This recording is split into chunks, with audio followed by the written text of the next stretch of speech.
Hey everyone, First T here. Thanks for checking out this YouTube channel.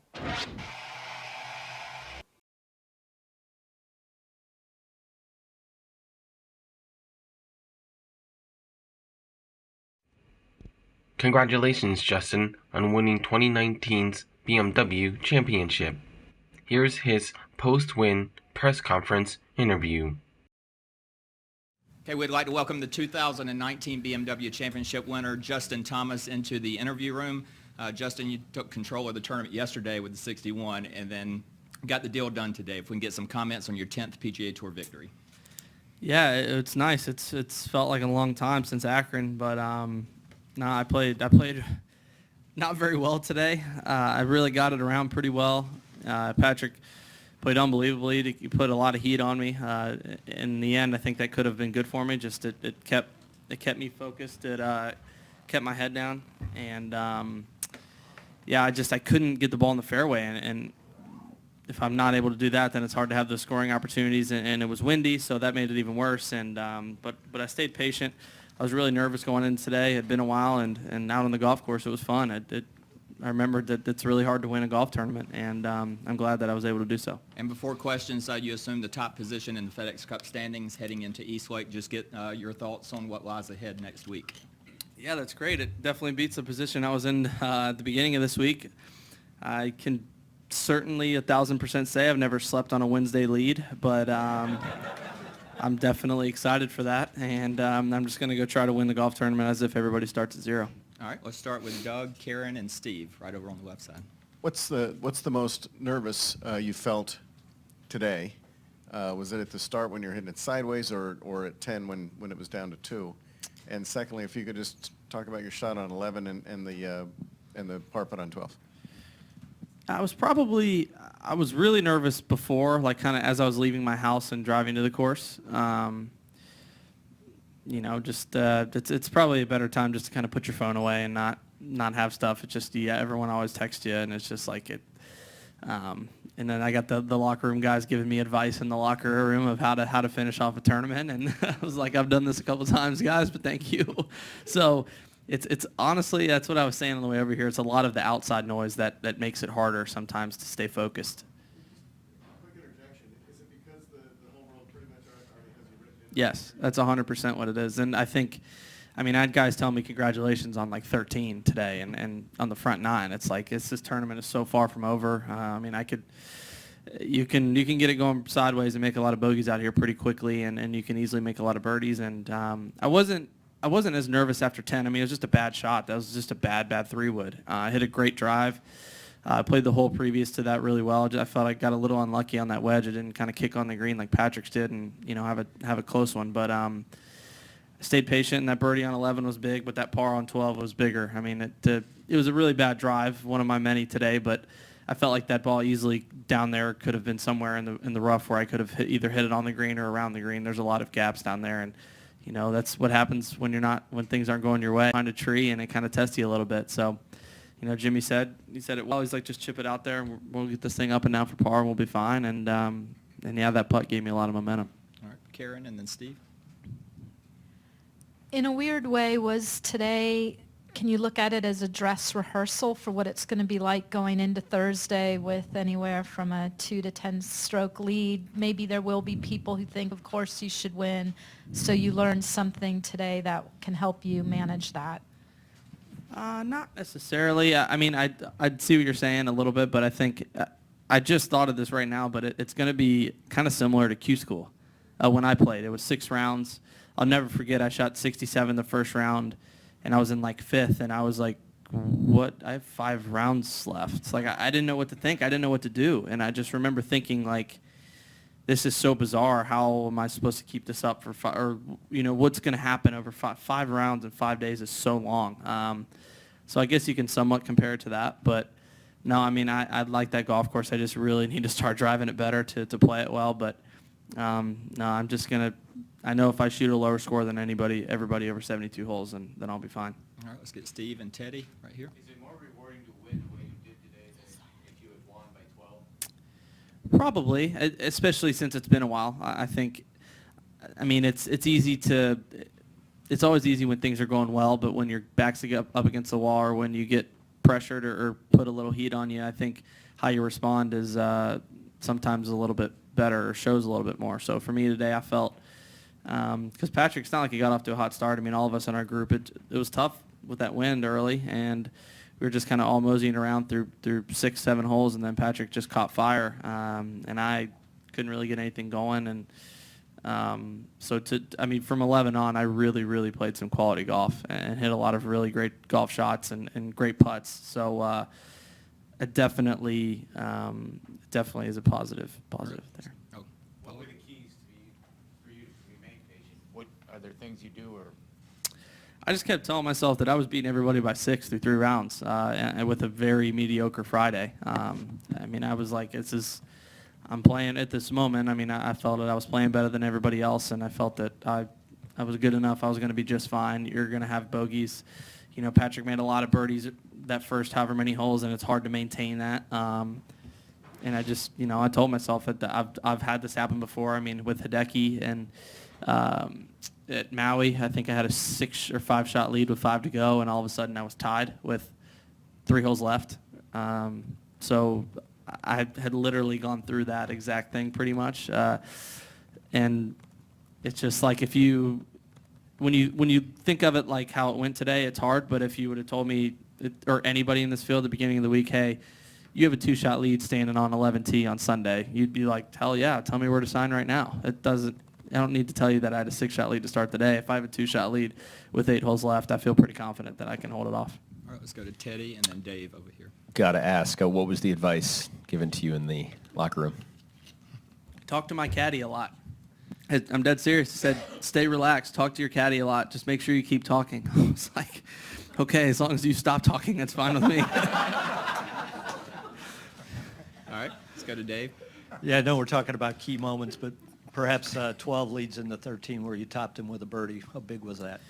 That was huge. That 5-iron 8 on 13 was so flush. It was sometimes you hit those, you can hit short irons good, but a long iron, the sound it makes when you hit it in this bent grass and that divot, and just like it was one of the best golf shot, like just overall golf shots I've hit in a really long time. And it just came out the flight we wanted, the trajectory, the little bit of a cut. Kind of wanted to start it at it and fade it just right, or let the wind take it just right of the hole.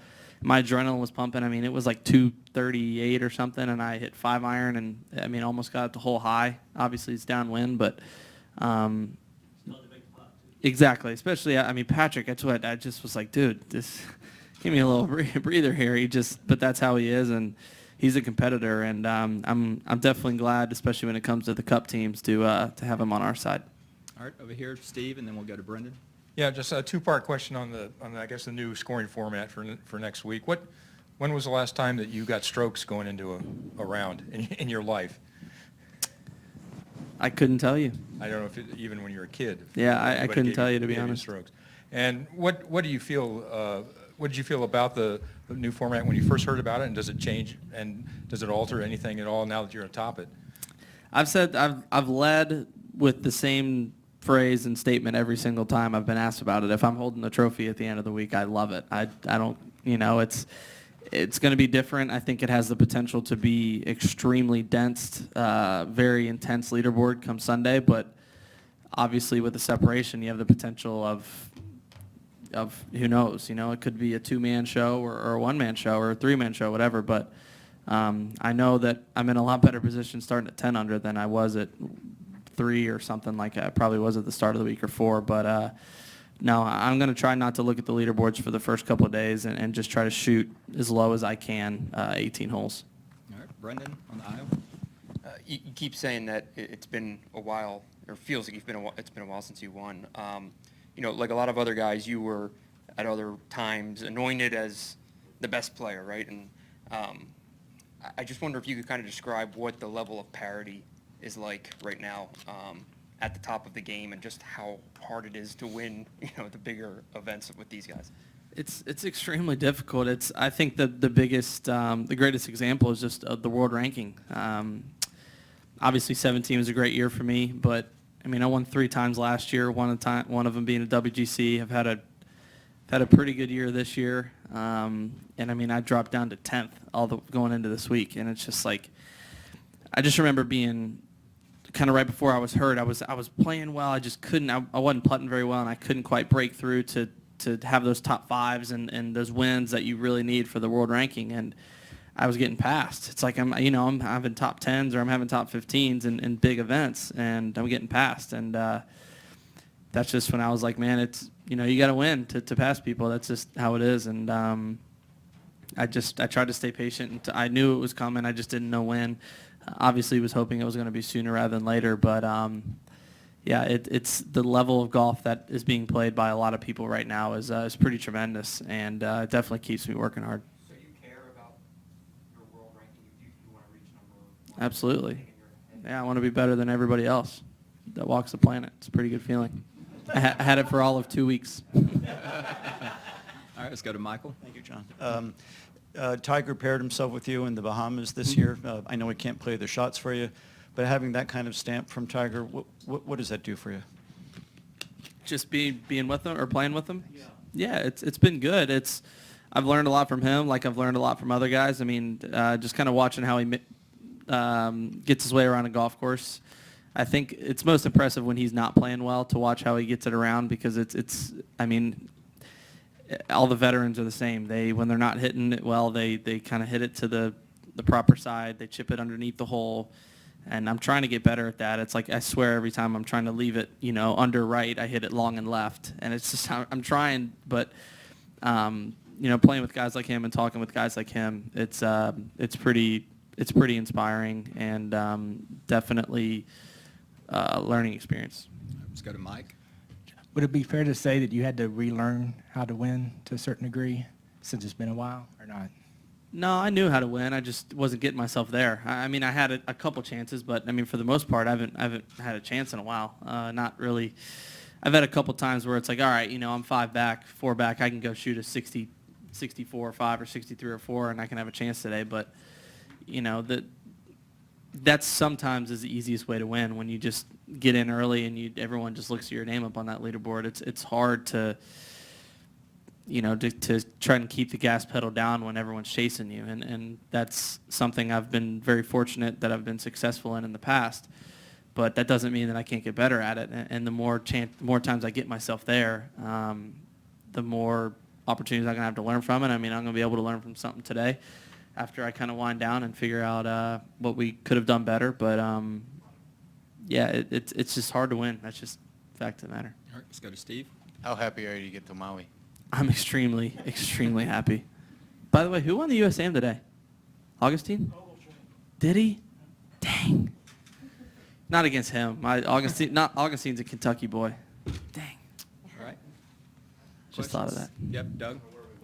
Sorry, Doug.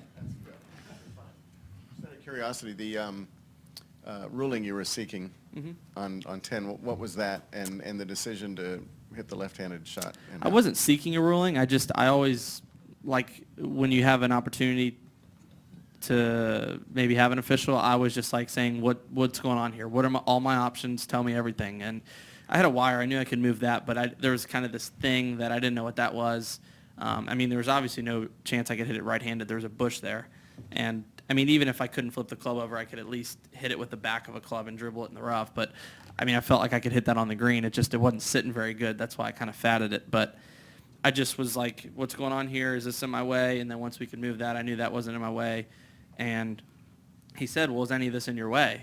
And I took a swing, and it wasn't on my backswing. And if I would have a big follow-through it, I would have hit the thing, and I would have gotten relief, and I could have knocked on the green, potentially made 4, but definitely would have made 5. But it wasn't in my way, so it just was I swear I could feel Patrick looking at me over there from the fairway just watching what was happening. But that's I wasn't calling him over to try to finagle a drop. I just was like, hey, what's going on here? And once I took the backswing and in a short follow-through, I mean, I was trying to hit it so short and it wasn't in the way. I knew it was okay. All right, let's take oh, yeah, go ahead, Doug. Go back to the big leagues.